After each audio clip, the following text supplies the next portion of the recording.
चांद का चिरना एक ऐतिहासिक मोजज़ा।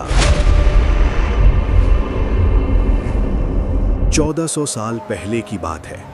मक्का मुकर्रमा की वादी में रात का अंधेरा छाया हुआ था। आसमान पर चांद अपनी पूरी आबोताब के साथ चमक रहा था। हवा में खामोशी थी। पहाड़ अपनी जगह साकित खड़े थे। लेकिन उस रात ये दुनिया एक ऐसा मंजर देखने वाली थी जो इससे पहले कभी नहीं देखा गया था और ना इसके बाद कभी देखा जाएगा। उस रात आसमान का सबसे रोशन जिस्म 2 टुकड़ों में तकसीम होने वाला था। ये वो ज़माना था जब हज़रत मोहम्मद सल्लल्लाहु अलैहि वसल्लम मक्का में अल्लाह का पैगाम फैला रहे थे, तौहीद की दावत दे रहे थे, बुतों को छोड़ने का कह रहे थे। लेकिन कुरैश मक्का के सरदार अबू जहल, वलीद बिन मुगीरा और उन जैसे दीगर आप सल्लल्लाहु अलैहि वसल्लम को झुठला रहे थे।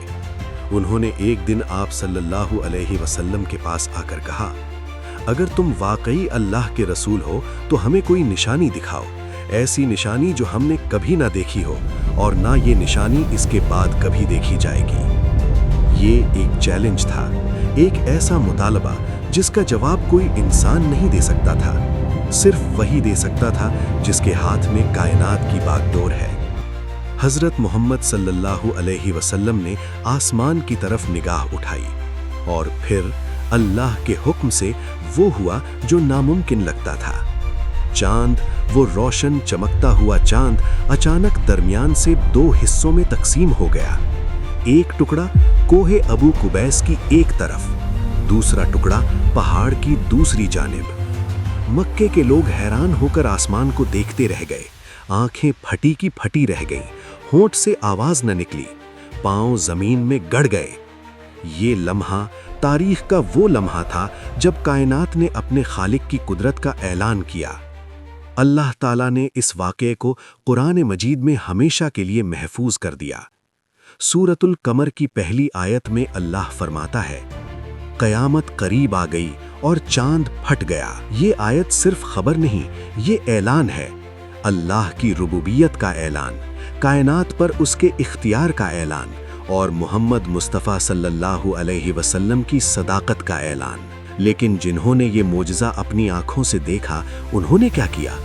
वो ईमान लाने की बजाय एक और रास्ता ढूंढने लगे। उन्होंने कहा, ये जादू है, मोहम्मद ने हमारी आंखों पर जादू कर दिया है। फिर उन्होंने बाहर से आने वाले काफिलों से पूछा, क्या तुमने भी चांद को टूटते देखा?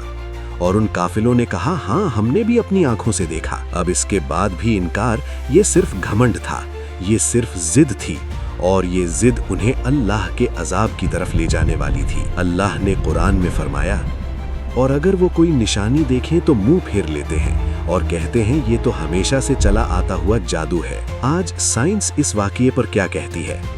नासा के खलाबाजों ने जब चांद से पत्थर लाए और उसकी सतह का मुताल्ला किया तो उन्हें चांद के बिल्कुल दरमियान में एक गहरी दरार मिली। साइंसदानों ने हैरत के साथ कहा कि ये दरार अंदर से बाहर की तरफ है, यानी ये किसी बाहरी टकराव से नहीं बनी बल्कि अंदर से फटने की निशानी है। ये दरार आज भी मौजूद है, ये गवाही आज भी कायम है। चांद आज भी इस मोजज़े का सबूत लिए खड़ा है। इस मोजज़े में हमारे लिए क्या सबक है? पहला सबक, अल्लाह की कुदरत लामहदूद है। वो जो चाहे जब चाहे कर सकता है। न कोई कानून फितरत उसे रोक सकता है, न कोई ताकत उसके हुक्म को टाल सकती है। दूसरा सबक, हज़रत मोहम्मद सल्लल्लाहु अलैहि वसल्लम की नबूवत हक है। आप सल्लल्लाहु अलैहि वसल्लम ने जो निशानी मांगी, अल्लाह ने दी। पूरी कायनात ने गवाही दी कि ये इंसान अल्लाह का सच्चा रसूल है। तीसरा सबक, आंखें होने के बावजूद जो ना देखना चाहे वो कभी नहीं देख सकता। हिदायत सिर्फ इल्म से नहीं मिलती बल्कि उस दिल से मिलती है जो झुकने पर तैयार हो। वो चांद आज भी आसमान पर है, वही चांद जो उस रात 2 टुकड़ों में बटा था, वही चांद जिसने अल्लाह के हुक्म पर सर झुकाया था, वही चांद जो आज भी हर रात तुलू होता है और एक खामोश गवाही देता है। गवाही उस ज़ात की जो लामहदूद है, गवाही उस नबी की जो रहमतुल लिल आलमीन है, گواہی اس دین کی جو قیامت تک باقی رہے گا، اللہ کے آخری نبی حضرت محمد مصطفیٰ صلی اللہ علیہ وسلم پر درود و سلام، اور یہ کائنات بس یہی کہتی رہے گی، لا الہ الا اللہ محمد الرسول اللہ۔